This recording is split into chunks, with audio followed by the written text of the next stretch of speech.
In the previous episode of the Ironman Collector, we started solving our first Elite Clue Scroll and overall made some really good progress on the account. If you haven't already seen that episode, I would highly recommend you give that a watch. Hello friends and welcome back to the Ironman Collector. This is episode number 13 I believe.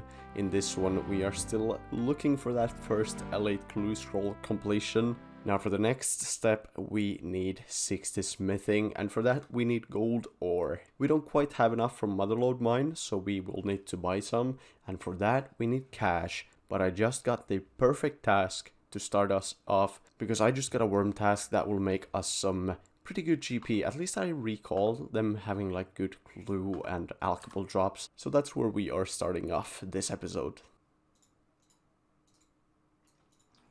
Oh my god! No way we get the dragon sword. Hello? That is fantastic. That is pretty darn lucky. Look at that. That is +1 item collected, and this is my best stab weapon, right? And these things are weak to stab. Is this my best weapon for this task? It looks so wrong. That is just insane luck on that one. Come on, dude. Boost my crafting. Yes. So we need to make some blue d'hide vamps for the heart clue that we got in the last episode. Nice. We just got a goal for this episode. I cannot talk to her. She is out cold. This clue requires me to talk to the fairy queen, and I cannot do that because I have started Fairy Tale Part 2. So we need to finish this quest. However, I think it requires 57 herb lore, but that should be boostable. We will find out. Change of plan. I forgot that I am a farmer and I have a lot of herbs, so I just made some super attack pots for the herb lore level. We woke her up. That is the quest complete. We also got the quest step done. I feel like this is the first of many painful situations with heart clues. I had 4 steps done, and you dare require a stole from me.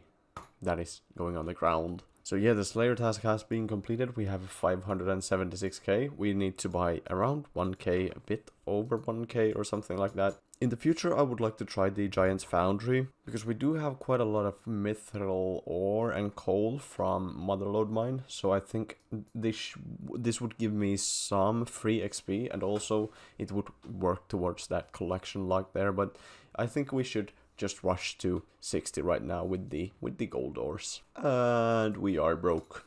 But we do have almost 3,000 gold ore. Now we need to do blast furnace, which kinda sucks. And the final inventory, here we go. We are about to hit that 60 smithing. Nice. Smithing was one of our lowest skills, so it is not that anymore. Now we can do that quest. At least all the way up until the part where we can get to that island for that Elite Clue Scroll. I'm not sure if we can kill the boss. It seems pretty hard. I need something to do while I'm bank standing, so I'm just cutting some maple logs into arrow shafts. We just hit 55 fletching, which actually means that we can make broad bolts. Those would actually be really useful, and also we should start getting a rune crossbow soon, because the bone crossbow is just not quite cutting it for most things anymore. That was so hard. Whoa, what just happened? That was so difficult. I died twice. I had swordfish, but it's dead. It was worth the 100k, in my opinion. There it is. The Fremennic Exile's done.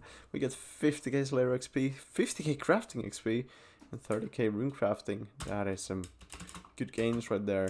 I am a bit upset that I lost 100k, but skill issue.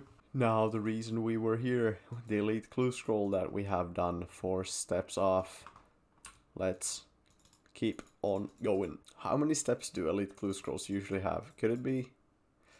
It's not a casket. Okay, we can do that. Please let it be. Let it be the casket of treasures in my inventory. Oh my god, we have the first elite casket. We did a lot of work for this elite casket. Now, will it be worth it? The other clues that I stack up this episode will be opening at the end of the episode as always, but this one is a special occasion. So this one will open right away.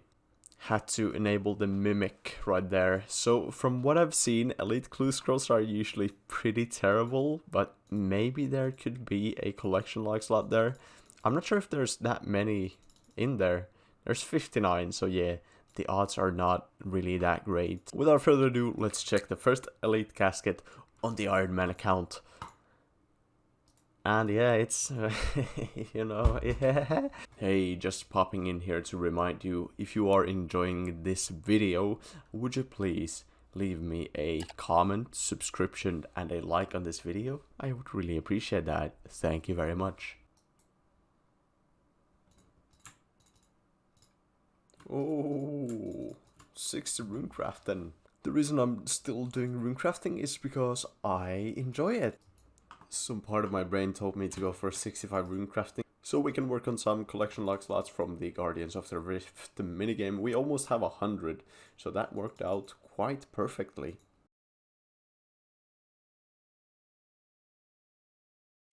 What is that?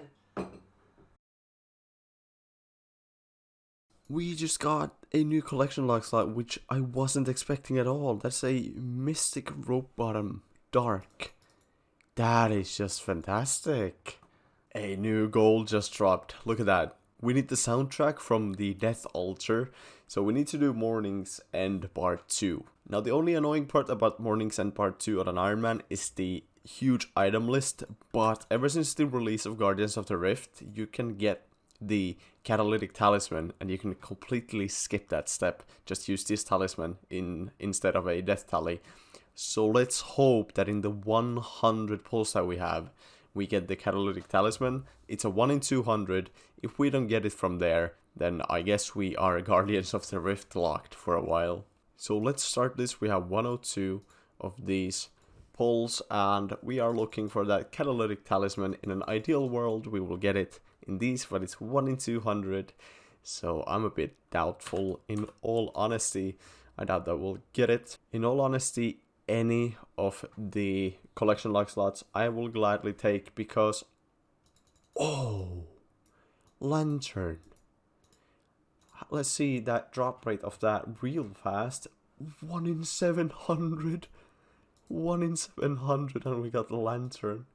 So that is quite nice. I think that gives some bonuses inside the game if we want to continue doing that.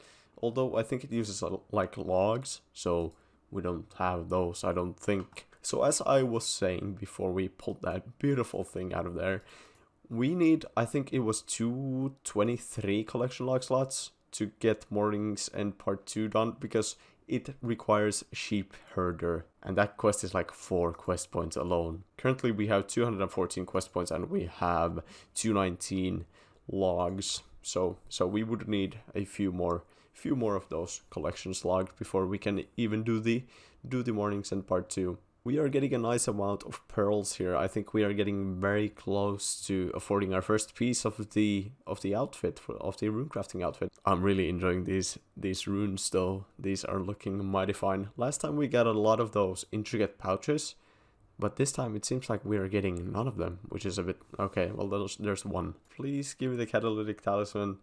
I feel like we wasted our RNG on this Abyssal Lantern. Oh my god, I just got the normal needle. How dare you do that to me? It is starting to look like we are going back into the Guardians of the Rift minigame. It looks like we are going to be Guardians of the Rift locked until we get that.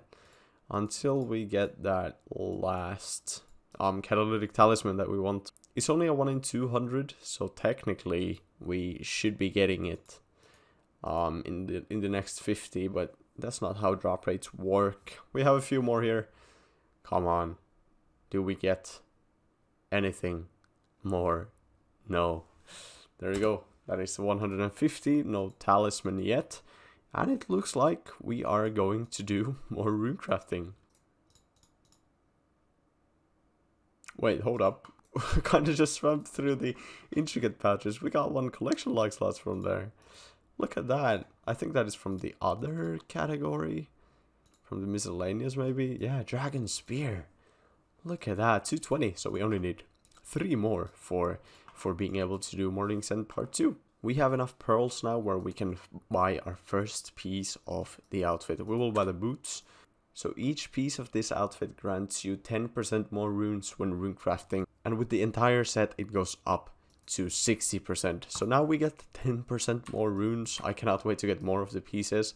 Just imagine the amount of runes we'll get. Now for the Abyssal Lantern, this gives you various runecrafting buffs according to the log that you have in it. So in an ideal world, I would have 90 woodcutting right now. I could use redwood logs, and that would mean that my pouches would not degrade, and we would also get some other buffs. I think the best choice for us is either magic logs, which gives you 10% more runes crafted, or then U logs, which gives us a 10% chance to double our contribution points. Since we are hunting for log slots, I think we are going with the U logs. So I think, yeah, we just put a few in there. And then we have the buff, 10% more energy gained. We have 50 more of these. Now in the future, I'll be doing 100 at a time, but 200 is the rate for the talisman. So I thought, let's do 50 this time. I wasn't expecting to do this much rune crafting on this account, to be honest. It's pretty weird having such a high rune crafting level at this stage of the account. But overall, this minigame is just so great for some rune crafting gains. Can you please give me some more pearls? And you could give me either of the talisman death tally or catalytic talisman. I would not mind either of those. Somebody just pulled it at the same exact tick as me. In these intricate pouches, there's actually 2 collection log slots. One of them was like 1 in 60 or something. So those would be nice to get. And we only have 5 left, and we will be on drop rate for the catalytic talisman. Yes, that talisman. And we did not get it. What a shame. So that means that we need to do more runecrafting.